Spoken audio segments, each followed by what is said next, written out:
Bismillahirrahmanirrahim. Assalamu alaikum wa rahmatullahi wa barakatuh. I hope you all are good and surviving a good life. Moving towards the lectures. आपका last lecture हमने continue किया था, अब हम उसी को आगे कंटिन्यू करेंगे हम, ठीक है। आपका जो लास्ट लेक्चर था उसमें हमने कुछ चीज़ें सीखी थी, ठीक है। अब हम आगे मूव करेंगे, अपने नेक्स्ट टॉपिक की जाने जाएंगे, तो अब हमारे पास कुछ और न्यू चीज़ें आने वाली हैं, ठीक है ना। डिकोबोनेस का चैप्टर हमारा कंटिन्यू था, अब उसी को हम मज़ीद कंटिन्यू करने जा रहे हैं, ठीक है ना। आर्टिकल्स हमने पढ़े थे, आई होप आर्टिकल्स आपको समझ में आए होंगे, ठीक है, और आप इसकी एक्सरसाइज भी अटेम्प्ट कर चुके होंगे, ठीक है। अब आपकी जो पहली एक्सरसाइज है, हमारी जो पहली एक्सरसाइज है वो हमारी है वर्कबुक में से, ठीक है। You will open the workbook page number 6। Workbook page number 6 आप जैसे ही ओपन करेंगे तो वहाँ आपको एक्सरसाइज मिलेगी, ठीक है। Here is the exercise, this exercise about the exercise number A.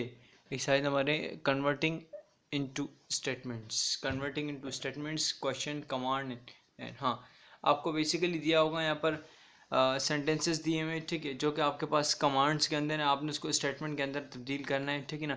यानी आपको ऐसे सेंटेंसेस दिए हुए हैं जिसके एंड में जो एक्सक्लेमेशन मार्क्स आएगा, एक्सक्लेमेशन मार्क आएगा, एक्सक्लेमेटरी सेंटेंस है बेसिकली।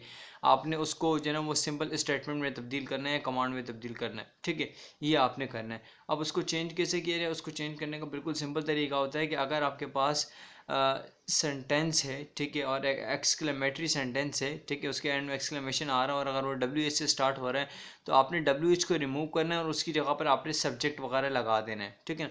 अब इसी तरह जैसे कि मैं सेंटेंस में कहता हूँ कि व्हाट अ न्यूसेंस, ठीक है, न्यूसेंस हम कहते हैं बेसिकली, वैसे न्यूसेंस जो है ना वो हम यूजुअली न्यूसेंस परेशानी को कहते हैं, ठीक है ना। और भी इसकी मीनिंग अलग अलग डिफरेंट वेज में आते हैं। न्यूसेंस हम परेशानी को कहते हैं, कहने का व्हाट अ न्यूसेंस, क्या परेशानी है, ठीक है। अब देखिए हमने क्या करना है कि हमने जो है ना वो डब्ल्यू एच हटाना है, डब्ल्यू एच की जगह पे जो है हमें कोई सब्जेक्ट लगाना है। अब सब्जेक्ट में हमारे पास किसी और, इस सेंटेंस में हमारे पास सब्जेक्ट हमारे पास ही हम शी कोई नहीं लगा सकते, क्योंकि यहाँ पर किसी पर्सन का इशारा नहीं दे रहा। न्यूसेंस जो है ना वो नॉन लिविंग थिंग है, ठीक है।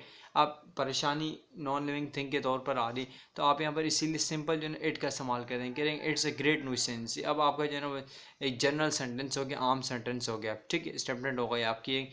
आपने कहा कि इट्स अ ग्रेट न्यूसेंस, ये एक अजीब परेशानी है, ठीक है। फिर कह रहे हैं कि नेक्स्ट सेंटेंस आपके पास how strange to see you here, हाँ how strange to see you here. अब देखें ये सेंटेंस में भी ये आपके पास एक्सक्लेमेटरी सेंटेंस है, हाउ से स्टार्ट हो रहा है, ठीक है। यहाँ अब यहाँ पर हमारे पास सब्जेक्ट है तो सही, how strange to see you here, ठीक है, how strange to see you here, you, लेकिन यू यहाँ पर ऑब्जेक्ट के तौर पर आ रहा है। अब अगेन सब्जेक्ट आपके पास यहाँ पर नहीं है, सब्जेक्ट आप यहाँ पर दोबारा आपके पास जो है ना स्ट्रेंज है, यानी ये भी एक नॉन लिविंग थिंग है। तो आप दोबारा यहाँ पर सब्जेक्ट जो है ना अपना आप इट लेंगे, ठीक है, कहेंगे it is strange to see you here. देखिए यहाँ अगर आपके पास सब्जेक्ट ऐसी चीज़ आ जाए ना कि जो कि यू हो या ही हो या लिविंग थिंग हो, तो आप उसको यहाँ पर सब्जेक्ट के तौर पर लगा देंगे, ठीक है। लेकिन अब यहाँ पर आपके पास सब्जेक्ट नहीं है, आपके पास नॉन लिविंग थिंग आ रही है, जैसे कि स्ट्रेंज, यहाँ पर आपके पास जो है ना स्ट्रेंज एक बेसिकली एडजेक्टिव है, यहाँ पर आपके पास नॉइसेंस ये भी एडजेक्टिव है। तो ये आपको फिर सब्जेक्ट जो है ना आपको खुद से इट लगाना पड़ेगा। लेकिन जब आपको subject he, she, it, you, I, we दे दिया गया तो आप उसको ही लगा देंगे।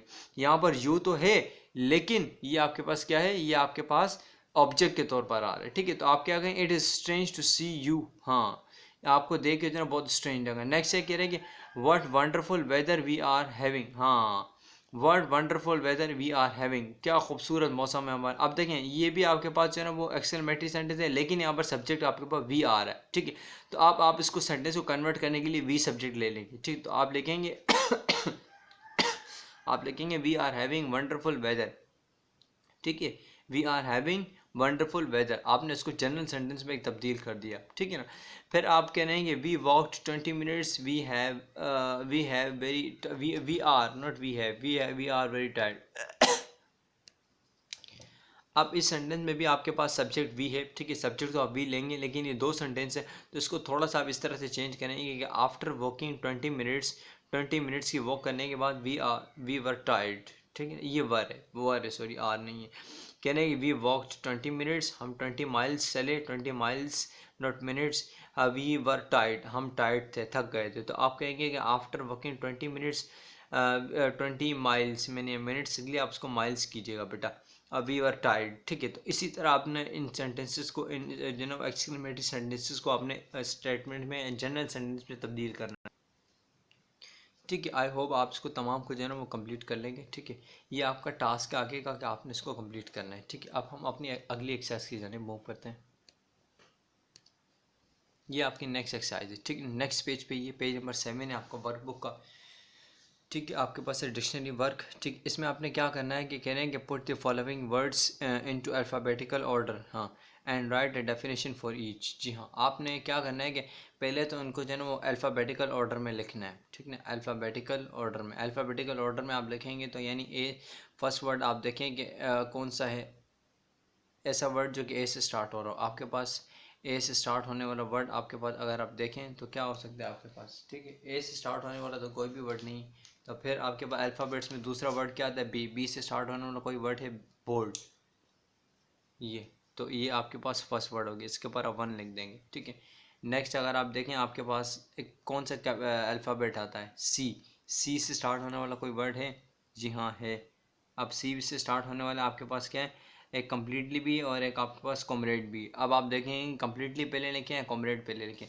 तो आप देखेंगे कि ये कम्प्लीटली के स्टार्टिंग के भी थ्री वर्ड्स हैं वो सेम है, कॉमरेड के भी 3 वर्ड सेम है। ठीक है, फिर इसके बाद नेक्स्ट वर्ड है ना आर। आर आपके पास ये है और पी आपके पास है। ठीक, अब आप देखेंगे पहले आपके पास अल्फ़ाबेट्स में पी आता है या आर आता है, तो पहले आपको पी आता है। ठीक है, तो ये जो वर्ड है ना इसको आप सेकंड कर देंगे, इसके ऊपर आप 2 लिखें, ये आपके पास अल्फ़ाबेटिकल ऑर्डर में सेकंड आ रहा है। ठीक है, फिर आपके पास कॉमरेड जो है ना वो थर्ड वर्ड आ रहा है। फिर आपके पास जो है ना वो नेक्स्ट वर्ड आएगा आपके पास रिमाइंड। ठीक है, अल्फ़ाबेटिकल ऑर्डर में। ठीक है, नेक्स्ट वर्ड आपके पास आएगा समर। ठीक है, फिर नेक्स्ट वर्ड आपके पास आएगा अंडर ग्रोथ, सबसे लास्ट वर्ड आएगा।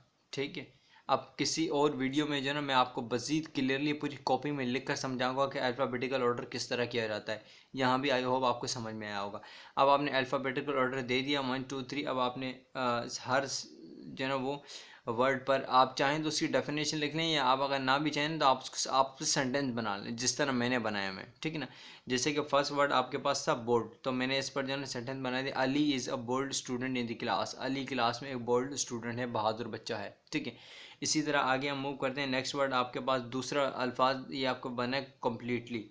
ठीक, इस पर आपने मैंने सेंटेंस बना दिया, my home is completely finished. मेरा घर जो है ना मुकम्मल तौर पर ख़त्म हो चुका है। ठीक है ना, यानी डैमेज हो चुका है। नेक्स्ट वर्ड आपके पास था कॉमरेड, अल्फ़ाबेटिकल ऑर्डर में ये थर्ड वर्ड था। कॉमरेड की मीनिंग वैसे होते हैं कि साथी।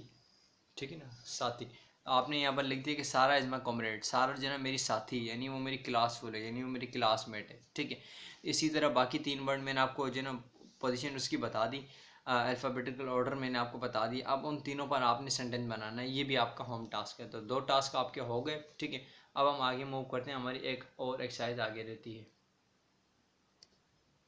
ये हमारी नेक्स्ट एक्सरसाइज है बेटा।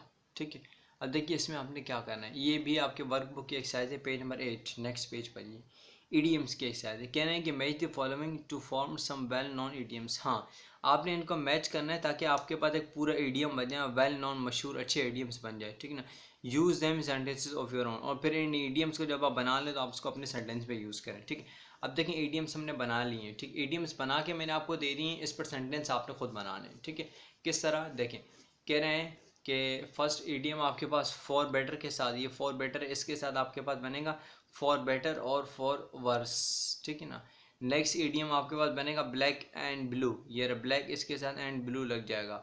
ठीक है, ये ईडीएम पूरा बन गया। सी में आपके पास ईडीएम बनेगा कट एंड ड्राइड। ठीक है ना, फिर आपके पास यहाँ पर है डेड, तो डेड के साथ आपका ईडीएम यहाँ से बनेगा डेड एंड गॉन। ठीक है, फिर आपके पास है by the fair mean, bye fair means, bye fair means के साथ आपके पास बनेगा और फ्यूल और फूल। ठीक है ना, तो आप इसका ईडीएम बना देंगे बाय फेयर मीन्स और फूल, बाय फेयर मीन्स और फूल। ठीक है ना, यहाँ स्पेलिंग की थोड़ी सी चेंजेस आ गई, यहाँ FAIR फेयर है, या मैंने इसको बाय मिस्टेक FEAR फेयर कर दिया, तो आप उसको स्पेलिंग यही वाली FAIR फेयर कीजिएगा। ठीक है, अब हमने ईडीएम्स तो मैंने आपको बना के दी थी, अब आपने क्या करना है हर ईडीएम पर सेंटेंस बनाने, जैसे कि 2 मैंने सेंटेंस बनाए मैं, फॉर बेटर और फॉर वर्ड्स। हाँ, इसका मतलब है कि बेहतर या बदतर के लिए। ठीक है, इसका सेंटेंस मैंने यहाँ पर बेहतर या बदतर के लिए मीनिंग भी मैं आपको समझाता हूँ। इसका कह रहा है कि फॉर बेटर और वर्ड्स, हाँ, he is your brother and he needs help. यहाँ बेहतर या बदतर का मतलब ये नहीं है कि बहुत अच्छी चीज़ है, बहुत बुरी चीज़, बहुत बुरी चीज़। इसका मतलब बेहतर या बेहतर या बदतर का मतलब ये है कि चाहे कुछ भी हो, ठीक है ना, यानी चाहे कुछ भी हो, कह रहे हैं कि फॉर बेटर और वर्स, कह रहे चाहे कुछ भी हो, he is your brother, he needs help, आपको उसकी मदद करनी चाहिए। यानी कुछ भी हो जाए, चाहे वो बुरा है या चाहे वो बहुत बुरा है या चाहे बहुत अच्छा है या चाहे वो थोड़ा सा अच्छा है, कुछ भी है आपको उसकी मदद करनी चाहिए। फॉर बेटर और फॉर वर्स का मीनिंग यहाँ पर है, यानी कुछ भी हो। नेक्स्ट वर्ड आपके पास है ब्लैक एंड ब्लू। अब ब्लैक एंड ब्लू ये वो वाला कलर वाला ब्लैक एंड ब्लू नहीं है, ठीक है ना, वहाँ तक कलर वाला ब्लैक एंड ब्लू भी हम कह सकते हैं, ठीक है। लेकिन यहाँ पर ईडियम ब्लैक एंड ब्लू इसकी मीनिंग यहाँ पर है कि जिस्म पर नील पड़ जाना, ठीक है ना, जिस्म पर नील पड़ जाना, ये इसकी मीनिंग है एडियम के तौर पर। तो हमने इस पर सेंटेंस बनाया था कि he was beaten black and blue, उसको इतना मारा गया कि उसके जिस्म पर जो है ना वो नील पड़ गए थे। तो ये आपके पास बन गया सेंटेंस आपका पूरा, ठीक है। अब इसी तरह आपने तीनों एडियम्स पर भी सेंटेंस बनाने हैं, ठीक है ना, ये भी आपका होम टास्क है। मैंने आपको तकरीबन 3 से 4 होम टास्क दे दिए हैं, ठीक है। एक और एक्सरसाइज छोटी सी है, उसका भी मैं आपको होम टास्क देने जा रहा हूँ, वो हम एक्सरसाइज देखते हैं अभी। ये आपकी एक्सरसाइज, ये आपकी नेक्स्ट पेज पर ही एक्सरसाइज ई, ठीक है ना, वर्कबुक पर। ये भी बड़ी इंटरेस्टिंग एक्सरसाइज है, बहुत अच्छी एक्सरसाइज है, आप करने में जो है ना आपको कुछ महसूस करेंगे, अच्छी एक्सरसाइज। देखें एक्सरसाइज किस तरह कह रहे हैं कि cross out the word belong